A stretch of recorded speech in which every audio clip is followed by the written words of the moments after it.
Hello students, today we will study class 5th social studies chapter the treeless grasslands. So let's begin the chapter. First of all, what is a grassland? So the region in which vegetation is dominated by grasses is known as grassland. There is very scanty rainfall in this region, and that's why very few trees and bushes are found here. The summers are very hot and winters are very cold.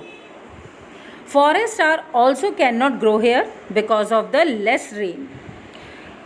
And do you know, grasslands cover more than 1/5 of the land surface on the earth. Grasslands are known by, or we can say they are called by different names in the world. The various grasslands are prairies in North America, steppes in Russia, pampas in South America, velds in South Africa, and downs in Australia. In this chapter, we will study about one of the major grassland of the world, that is the prairies. This grassland is situated in North America and it is known as prairies.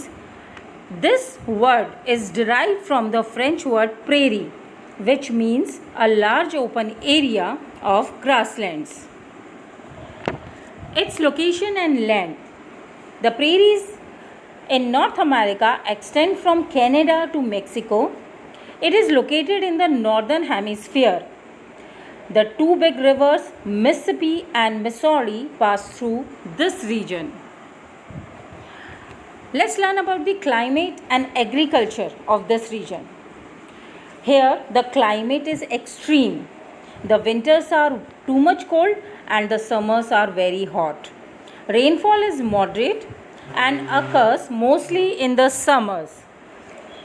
This climate is not suitable for trees to grow, and that's why trees are very rare in the prairies.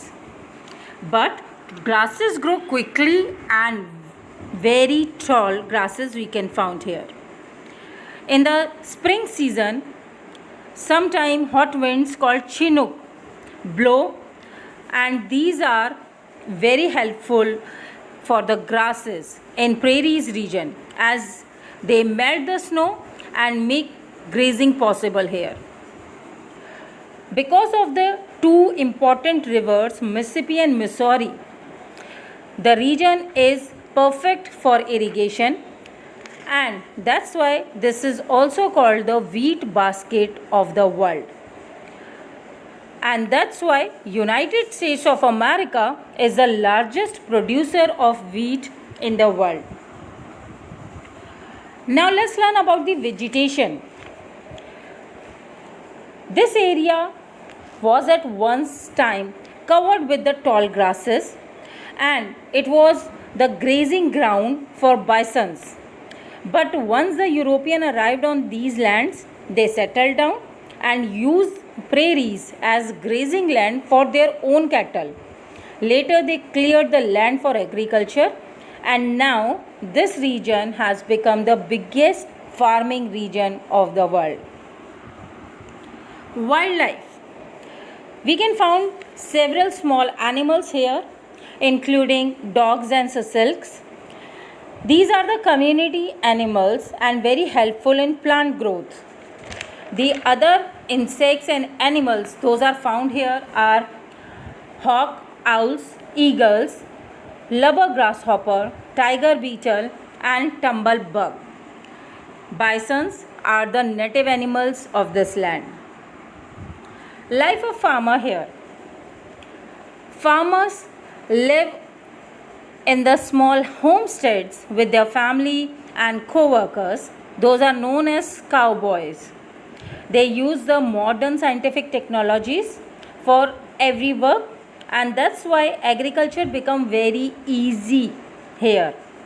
The storing of food grains in the silos is done through also machines. Huge harvesters used to complete the work of hundreds of workers in few hours.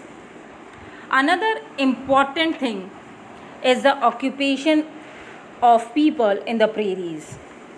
The main occupation is farming, and after that the other occupation are cattle rearing for the milk products and meat, and the mining, as prairies is also rich in minerals like coal, mineral oil, lignite, etc. So many oil refineries also developed in this region, and this is the richest region in North America.